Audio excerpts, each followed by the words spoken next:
네, 안녕하세요. 오늘은 8월 21일 토요일이고요. 어제 제가 개인적인 사정으로 녹화를 하지 못해서 목요일 그리고 금요일 나온 리포트들을 위주로 설명을 드릴 수 있도록 하겠습니다. 지금 장이 상당히 좋지 않고 계속해서 주가가 흘러내리고 있기 때문에 리포트들도 많이 발행이 되지 않고 있고요. 어, 이럴 때일수록 조금 종목에 대한 공부를 해서 추가 매수, 저점 매수 기회로 삼는 것이 어떨까 하는 생각을 갖고 있습니다. 오늘도 5가지 리포트를 준비했고요. 첫 번째로는 CS윈드에 대한 리포트입니다. IBK 투자증권의 이민희님의 자료를 참고했습니다. 먼저 기업에 대해서 간단히 설명을 해주셨습니다. 동사는 풍력 발전기를 구성하는 타워를 제작하고 설치하는 업을 주력 사업으로 영위하고 있습니다. 이 사업 같은 경우에는 다품종 소량 생산이기 때문에 노동 집약적 산업으로 볼 수 있고요. 용접, 공정 등 근로자 숙련도에 따라서 생산 효율성 개선 효과가 뚜렷하다고 합니다. 현재 세계 4대 터빈 업체 모두를 고객으로 확보하고 있고요. 7개 해외 생산법인 네트워크를 갖춘 최대 글로벌 플레이어라고 합니다. 현재 기준으로 시장 점유율은 17%로 추정하고 있습니다. 이번 연도 초에 유상증자를 통해서 확보된 자금을 통해서 지난 6월에 미국의 베스타스 타워 제작 자회사를 인수하였고요. 7월에는 포르투갈의 ASM 인더스트리를 인수했습니다. 증설과 고객 확대 그리고 직원 숙련도 향상을 통해서 2023년부터 본격적으로 시너지 효과가 기대된다고 하네요. 네, 현재 전체적인 이 풍력 시장에 대해서 짚어주셨습니다. 선진국 중심으로 저탄소 경제로의 신속 전환을 위한 각국 정부의 다양한 정책들이 발표가 되고 있고요. 실행이 되면서 신재생 에너지 산업 환경은 매우 우호적이라고 합니다. 최근 EU는 대규모 녹색 법률 패키지 초안인 Fit for 50-50를 55를 발표를 하였고 2026년부터 탄소국경세를 본격 시행할 예정이라고 합니다. 또 미국 바이든 정부도 도입을 검토 중이라고 하네요. 한편 글로벌 풍력 설치 시장은 향후 해상 풍력 위주로 성장을 할 전망이라고 하고요. 타워보다 4배 더 큰 하부 구조물 시장에 대응하기 위해서 CS윈드는 베트남 법인을 통해 시장 진입을 준비 중이라고 합니다.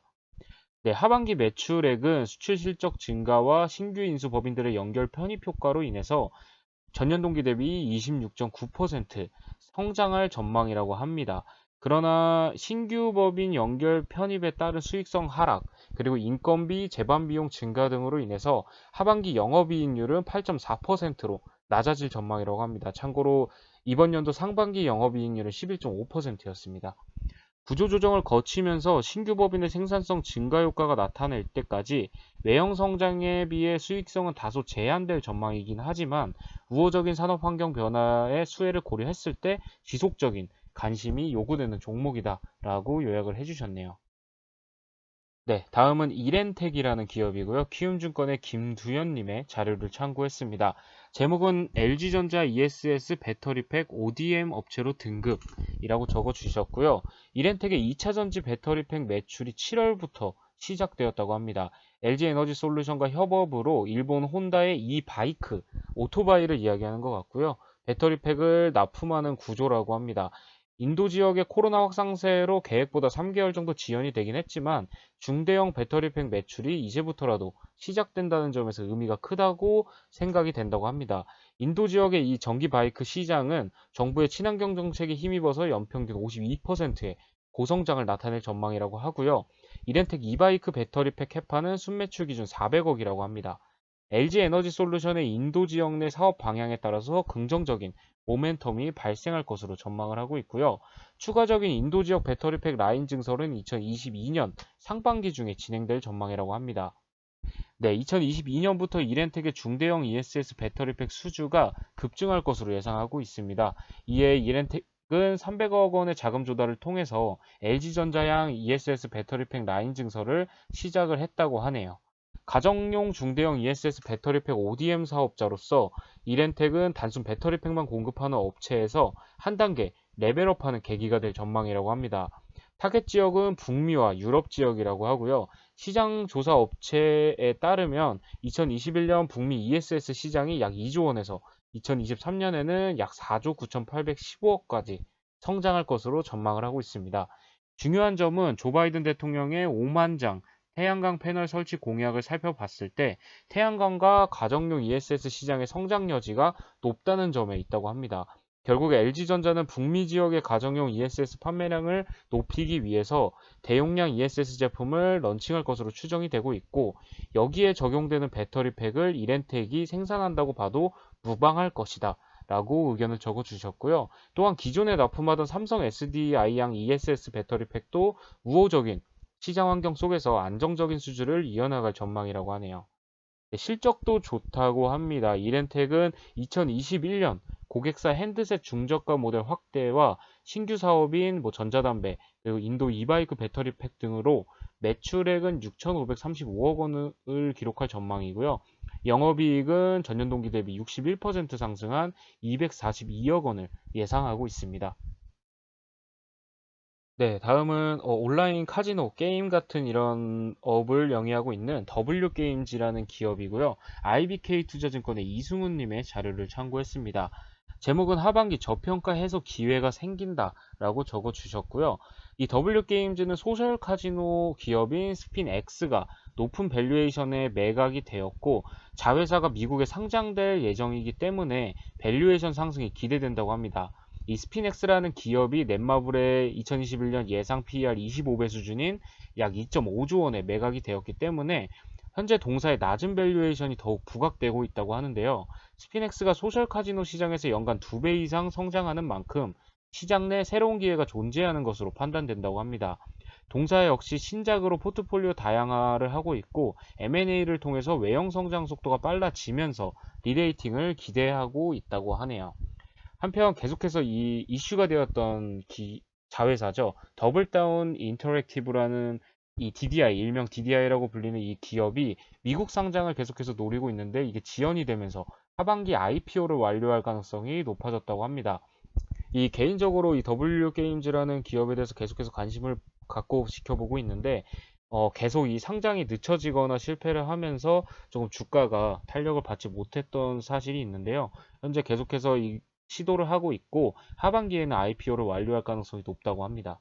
네, DDI의 공모가 범위는 2021년 예상 PER 12.3에서 13.6배로 이 경쟁사들 대비 한 마이너스 34%, 27% 정도 디스카운트된 수준이라고 합니다. 그러나 동사가 2021년 예상 PER 8.2배임을 고려했을 때 프리미엄 요인으로 작용할 가능성이 충분하다고 합니다. 그럼에도 불구하고 목표 주가는 85,000원으로 하향 조정을 했습니다.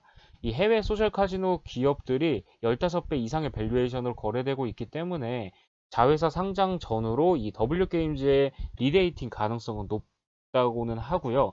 하지만 실적은 조금 낮게 나왔는데 2분기 매출액은 1,586억 원, 영업이익은 490억 원으로 전년 동기 대비 17% 정도 빠진 수치를 기록을 했습니다. 전년 동기 웨스턴 지역의 코로나 락다운으로 인한 역기저, 그리고 원화 효과가 사라지면서 전년 대비 매출이 크게 하락을 했는데요. 영업이익은 매출이 시장 기대치를 하회하면서 컨센서스 대비 8.1% 낮아지면서 하회를 했습니다. 미국 오피스 인력 감소로 인건비가 감소하고 DDI 인수 관련 무형자산 감가상각비가 일부 마무리되면서 3분기부터는 영업이익률을 더욱 개선할 것으로 분석을 하기 때문에 현재 어느 정도 저점을 찍었다라고 보는 그런 리포트가 나온 것 같습니다.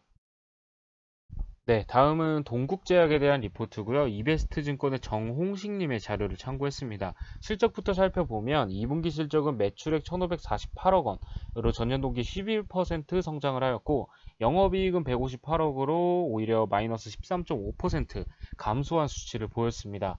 당사의 기존 추정치 대비 매출액은 분기 최대 실적으로 상회를 했지만 영업이익은 하회했다고 하는데요. 이 영업이익이 감소한 이유로는 첫 번째, 동국생명과 공장 이전 관련된 비용이 2분기와 3분기에 반영되고 있다고 하고요. 두 번째로는 헬스케어 부분인 센시안의 일회성 광고비 30에서 40억 원 정도가 투입이 되었고, 또 세 번째로는 수익성이 높은 OTC 부분이 코로나 이후에 부진한 모습을 보이고 있기 때문이라고 합니다. 동사는 3분기에도 매출액은 분기 대비 성장이 지속될 것으로 기대를 하고 있고요. 영업이익은 OTC 부분의 회복, 그리고 일회성 비용 기저효과로 분기 대비 상승은 가능하겠지만 작년 동기 대비 작년 동기 인사도 선구매로 최대 영업이익을 기록한 높은 베이스 이펙트로 인해서 전년 동기 대비 감소는 불가피하다고 합니다. 참고로 3분기에도 중장기적인 관점에서 MS 확대를 위해 디지털 마케팅에 비용을 일부 투입할 것으로 계획을 하고 있다고 하고요. 이에 동사의 분기 영업이익 그리고 영업이익률은 2분기에서 3분기 그리고 3분기에서 4분기 흐름으로 좋아질 것으로 보고 있고요. 2분기를 저점으로 회복될 전망이라고 합니다.